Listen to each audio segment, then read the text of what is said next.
Start. I am Lakshmi Ratnam అండి. AAA Amogh arts academy ఈ musical event ఆర్గనైజర్ని. జనవరి 24th 2024లో నేను ఈ ఆర్గనైజేషన్ స్టార్ట్ చేశాను. అది అప్పుడులో కొంతమంది చాలామంది అన్నారు స్టార్ట్ చేయొచ్చు కదా అని అన్నారు.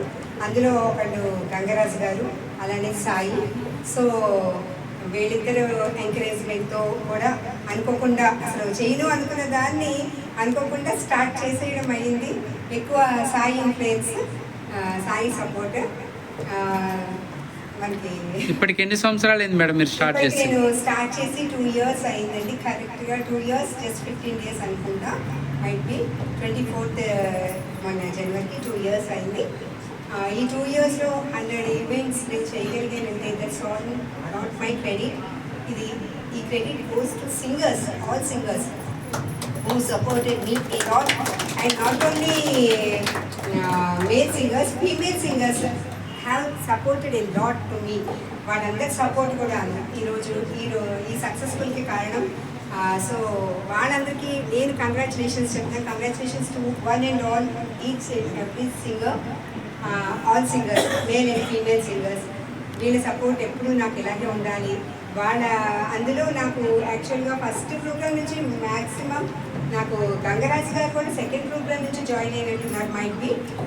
తర్వాత నెమ్మదిగా ఫస్ట్ ప్రోగ్రామ్ నుంచి ఉన్నవారు ఎవరు అంటే నాకు నాగేశ్వరరావు గారు, డాక్టర్ నాగేశ్వరరావు గారు. ఫస్ట్ ప్రోగ్రామ్ పెట్టేటప్పుడు నాగేశ్వరరావు గారు, అలాగే ఇంకా ఆచార్య గారు, అలాగే గోవింద్ గారు, అట్లా ఇంకా నాగశివరావు అని ఇంకా కొంతమంది ఉన్నారు.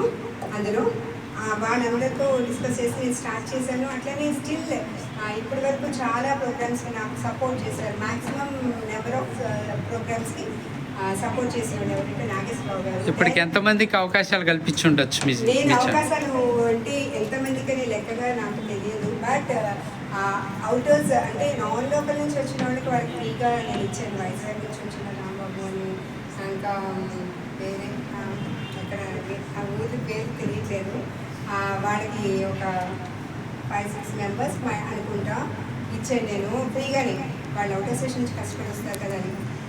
అలాగే లోకల్లో ఏంటంటే కొంచెం లిబరల్గా ఉంటాం, అంటే ఇన్ని సాంగ్స్ అని పెట్టుకుంటాను. బట్ నేను టైంని బట్టి వాటిని బట్టి లిబరల్గా ఉంటాను. కొంతమందికి ఫ్రీగా ఇవ్వడం అవుతూ ఉంటుంది, కొంతమందికి ఫ్రీగా కాకుండా తీసుకోవాల్సి వస్తుంది. ఎందుకంటే as an organiser I have to pay everything for all in all no. So I have to take. నేను తీసుకోకుండా చేయడం అది కుదరదు. సో బట్ ఎక్కువ డిమాండ్ చేయకుండా ఏదో కొంచెం రీజనబుల్గా నాకు తోచిన విధంగా వెళ్తూ ఉంటాను. అట్లా మీరు ఇప్పుడు చేసిన ప్రోగ్రాంలలో ఎప్పుడైనా స్ట్రగుల్ అయిన ప్రోగ్రామ్ ఏదైనా చేశారా? ఇబ్బంది పడి అంటే నాకైతే ఎక్కడ ఇబ్బంది పడలేదు. ఎందుకంటే సపోర్ట్ నాకు ముందు మెయిన్ నా సింగర్స్ సపోర్టే ఎవ్రీథింగ్. నేను ఇలా ప్రతి సక్సెస్ఫుల్ వెనుక ఎవరొకరు ఉంటారు, నాకు సింగర్సే. ఎందుకంటే నేను ఎప్పుడూ ఫేస్ చేయలేదు. నాకు అసలు అన్నీ సక్సెస్ఫుల్గా ఈచ్ అండ్ ఎవ్రీ ప్రోగ్రామ్ నాకు అంతా చాలా గ్రాండ్గా సక్సెస్ఫుల్గానే నడిచిపోతుంది. ఎప్పుడు నేనేం ఫేస్ చేయలేదు, ఎప్పుడు అదేమీ లేదు అట్లాగేమి. Thank you so much sir. Thank you అందరికి.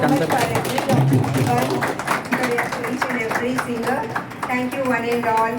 Thank you one and all viewers అందరికీ. యాక్చువల్గా నేను ఎవరికి యాక్చువల్ లింక్ ఎవరికి షేర్ కూడా చేయను.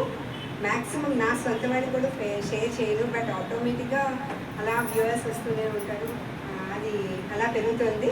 అది నా అదృష్టం అనుకోవాలి. వీళ్ళందరూ ఉండడం నా వెనక.